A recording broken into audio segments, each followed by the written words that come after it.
Hi and welcome back to Raising the Bar, the Fluid Legal Recruitment Podcast. I'm Alex Stones, delighted to be joined again by my colleague Emily Watson. And Emily, today we're going to be talking about something very close to your heart, legal support. Yes. And that the battle between expertise and potential.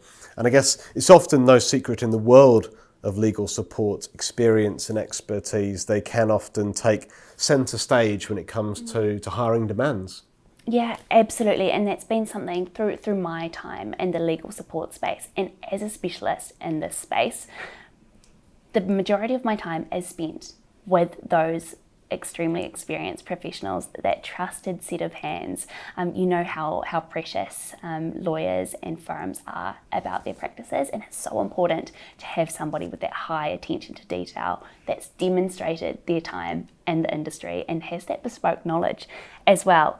So those professionals are invaluable and in such a great wealth of knowledge throughout the industry as a whole, especially when often, in most cases, an employer has somebody leave, somebody experienced, and they need somebody on the ground from day one. But we have seen a bit of a shift in that recently. But I think I've noticed recently something a little bit different on your desk, because it does seem as though you've placed quite a number of sort of junior or entry-level candidates into quite specialist legal roles. So are things sort of shifting a little bit? Yeah, they absolutely are. It's by no means the ongoing trend across the market, but it's just that openness with employers thinking about, okay, do I need somebody with this many years of experience right now, or do I have capacity to be a wee bit more proactive, to take somebody on looking to take that next step into legal support? So I guess let's explore some of the benefits of taking a more junior entry-level candidates on. And I guess, firstly, the most obvious one, probably the more cost-effective option. Yes, no, that's been a massive trend and a massive benefit to employers. It's no secret that in recent years, salaries have taken a massive leap upwards, especially with things like cost of living and ongoing conversations that we're having in the market as well. And so while these experienced professionals obviously need to have reflective salaries of their wealth and their knowledge in that space, entry-level candidates do require much more modest packages. You know, they're looking to take that step. They're more career-driven rather than looking for that remuneration immediately. So it can be a really, really cost-effective solution for firms to develop their long-term return on investment and also just balance out those salaries because they have been hyperinflated in recent years. And what about the importance within firms of maintaining equity as well? Yeah, really good question, Alex. That's another thing we've found really hard, is because traditionally it's quite steady, the progression pathways in legal support, those regular performance reviews, and you'll usually go up, quite steadily year to year. However, when you're hiring somebody new, and say if an employer is looking for somebody really, really experienced, sometimes they need to be a wee bit more competitive with that pay package for the employee to justify making that jump across. And so that's when we can see those hyperinflated salaries, and it becomes quite tricky. You've got your really loyal, long-term legal secretaries who have been with your team for probably several years. You want to make sure that they feel valued. So I think it's really, really important to make sure that what is the need, to look at that first and foremost. As I said before, it doesn't need to be someone experienced, because bringing in somebody slightly more junior or somebody who's looking to make that entry-level move into the legal support space can be a really, really nice way to maintain equity and just make sure that your seniors are being recognised in their REM packages as well.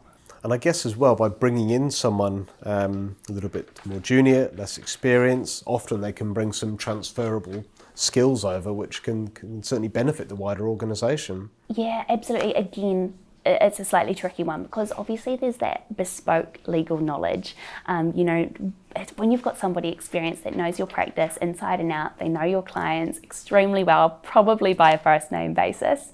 That's extremely valuable to a lot of parties. However, that can be learned over time. The transferable skills that we're seeing from entry-level candidates in the market are things like full exposure to the Microsoft 365 suite. I manage is a really common one across multiple industries as well. It could be even things like accountancy software. So of course the legal industry has their bespoke software and their practice management software that they use, but there's often some correlations there as well in terms of invoicing and all of that too. It can even just be that really great affinity with IT. And I think the most important one to me personally, and that really excites me, is every week I'm seeing so many candidates come to me being, hey, I've completed this, I've done this, how do I get my foot in the door in the sector? And so these people are so driven, they're so passionate, they've looked into careers in legal support. So they've got a massive, massive capacity and willingness to learn. So it's that attitude, that willingness to muck in and just be a part of a team, I think is a great one as well for many employers. What about the ramifications from an employer branding and I guess social responsibility perspective as well? Yeah, that's a really good point. And I think that's one thing that employers can really do and look at to enhance potentially their diversity and inclusion strategy. So bringing on more diverse talent at the entry level. It also makes a more balanced team, which, as we know, and based on studies, that does increase things like staff satisfaction and retention rates. The other thing is that it just looks so good in terms of being a socially responsible employer, making sure, showing that you're invested in your staff. You're not just looking at experienced people who can give to you and give their experience to you, but you're invested in their professional development, that you want to mentor people, that you're interested in fostering people who align with your culture and your values. I think that's really important too, and it's often our more proactive employers that do actually look at that entry-level talent. Okay, so in summary, based on everything you've just said from the client's perspective, what does all of this mean? So I think the first one that I don't want to move away from is it's essential to reward your experienced employees, and this makes it actually easier to do so. It's a really good solution to combating those hyperinflated salaries and those REM packages that we have been seeing as a major pain point to our clients in the market, promoting cost control effectively. The other thing that it increases, or the other thing that it reduces, is income inequality. So making that fairness, making sure that people of different stages in their legal support career are recognised and rewarded effectively. It also ensures the long-term sustainability of law firms. So you're looking at talent for the years to come. You're looking at your talent pipeline, not just in your lawyers, but also in your administrators, because that's such an exciting career pathway for so many employees. The other thing that I would say in summary is it doesn't just affect the individual firms. As a whole, it's going to contribute to a healthier and more sustainable legal society across New Zealand. So it's really, really important for us to all do our part in that piece and, invest in our administrators as well. I think it's really important. Excellent. Well, thanks again, Emily. And Emily is our legal support expert.